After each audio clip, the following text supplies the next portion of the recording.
अस्सलाम वालेकुम, क्या हाल है। उम्मीद है आप खैरियत से होंगे। आज का जो हमारा टॉपिक है वो है एंटी साइक्लोन।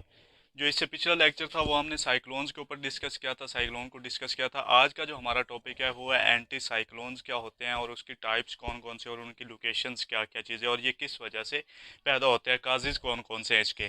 तो चले हम अपने टॉपिक की तरफ चलते हैं। उससे पहले आप हमारे चैनल्स को सब्सक्राइब कर दें और बेल आइकन के बटन को दबा दें। चले, anti cyclone. As the name indicates anti cyclones are just the reverse of the cyclones. मतलब एंटी साथ में आ गया है तो साथ साइक्लोन, साइक्लोन्स के ये रिवर्स है। मतलब साइक्लोन्स की जो लोकेशंस होंगी या साइक्लोन्स की जो डायरेक्शंस होंगी उससे ये बिल्कुल उसकी रिवर्स होगा ये वाला process. The area of which high pressure from the air diverge to outer areas like a spirals.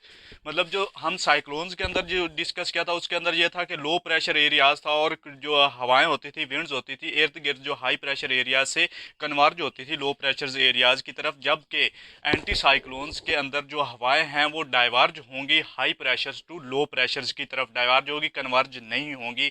ये इसमें मेन जो लॉजिक है या कॉन्सेप्ट है वो ये है कि इसमें डाइवर्ज होती है, उसमें कन्वर्ज होती हैं। तो इसको हम कहते हैं एंटी साइक्लोन्स आउटर एरियाज की तरफ। तो ये क्लॉक वाइज जो साइक्लोन्स हमने डिस्कस किए थे वो क्या थे, वो एंटी क्लॉक वाइज इन नदरन हेमिस्फेयर्स थे। जबकि ये anti clock wise anti cyclone जो है ये क्लॉक वाइज इन नदरन हेमिस्फेयर्स हैं। ये नदरन हेमिस्फेयर्स के अंदर ये देखें हाई प्रेशर्स डाइवर्ज हो रही हैं लो प्रेशर्स की तरफ क्लॉक वाइज डायरेक्शंस। जबकि सदर्न हेमिस्फेयर्स के अंदर ये एंटी क्लॉकवाइज होती है। ये देखिए एंटी क्लॉकवाइज ये डाइवर्ज हो रही है।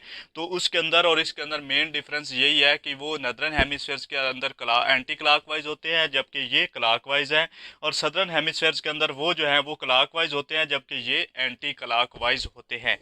तो आगे इसकी थ्री मेन टाइप्स हैं। अकॉर्डिंग टू हम्फ्री के लिहाज से इसको थ्री कैटेगरीज के अंदर डिवाइड किया गया है। हम्फ्री साइंटिस्ट है और अकॉर्डिंग टू हैंजलिक के लिहाज से हमने इनको दो कैटेगरीज के अंदर डिवाइड किया और वो कौन कौन सी हैं वो हम डिस्कस करने लगे हैं। नंबर वन पे according to Hanzlik, cold anticyclones. Cold anticyclones क्या होते हैं और ये किस वजह से पैदा होते हैं। कोल्ड एंटी साइक्लोन्स ये होते हैं कि जब गर्म हवा जो है, हॉट विंड जो है कोल्ड लैंड मासेस को क्रॉस करती है तो उसकी वजह से, क्योंकि नीचे वाली जो अर्थ सरफेस है वो कोल्ड होती है जबकि जो हवा होती है वो हॉट होती है, इसी वजह से उनके आपस में कन्वर्जेंस से जो धुंध या कहर पैदा होती है उसकी वजह से एक प्रोसेस पैदा हो जाता है जिसको।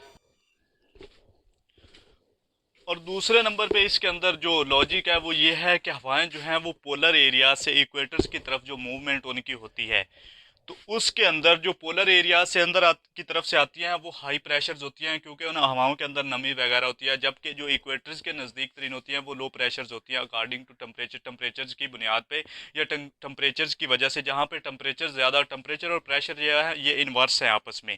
टेम्परेचर ज़्यादा होगा तो प्रेशर्स कम होगा, प्रेशर ज़्यादा होगा तो टेम्परेचर कम होगा। इसलिए जो ऊपर से नीचे की तरफ मतलब आल्टीट्यूड से नीचे डेप्थ की तरफ आती हैं उनके अंदर प्रेशर ज़्यादा होता है जबकि टेम्परेचर की कमी की वजह से तो वो हवाएं जो है वो भी एंटी साइक्लोन्स का सबब बनती है। दूसरे नंबर पे हमारे पास hot anticyclones. According to Humphrey के लिहाज से हॉट एंटी साइक्लोन्स क्या है होते हैं और ये किस वजह से पैदा होते हैं। तो ये इस वजह से पैदा होते हैं जब वो जैसा पहले मैंने आपको बताया कि इसके अंदर गर्म हवा और सर्द हवा का प्रोसेस है। हॉट गर्म साइक्लोन्स ये है कि गर्म हवा जो होती है जब वो क्रॉस करती है मतलब किसी एरियाज को क्रॉस करती है तो आगे जो है उसमें नमी होने की वजह से वो धुंध और कहर का सबब बनती है।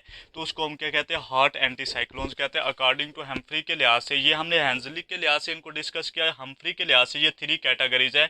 मैकेनिकल एंटी साइक्लोन्स ये क्या, इनकी लोकेशन कौन सी है, ये 30 to 35 डिग्री।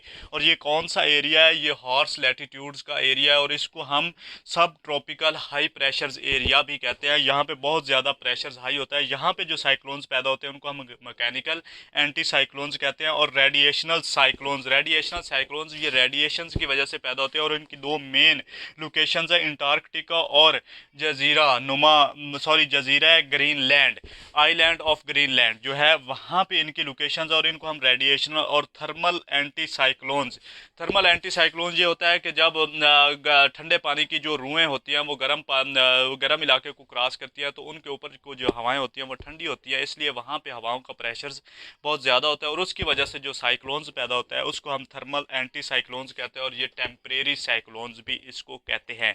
तो आज का हमारा टॉपिक ये था कि व्हाट इज़ एंटी साइक्लोन्स और उनकी टाइप्स और उनकी लोकेशन, डायरेक्शंस, मूवमेंट, ये सारी चीज़ें हमने डिस्कस किया है। आज का हमारा टॉपिक यहीं पे ख़त्म होता है। आप हमें इजाज़त दें। अल्लाह हाफिज़।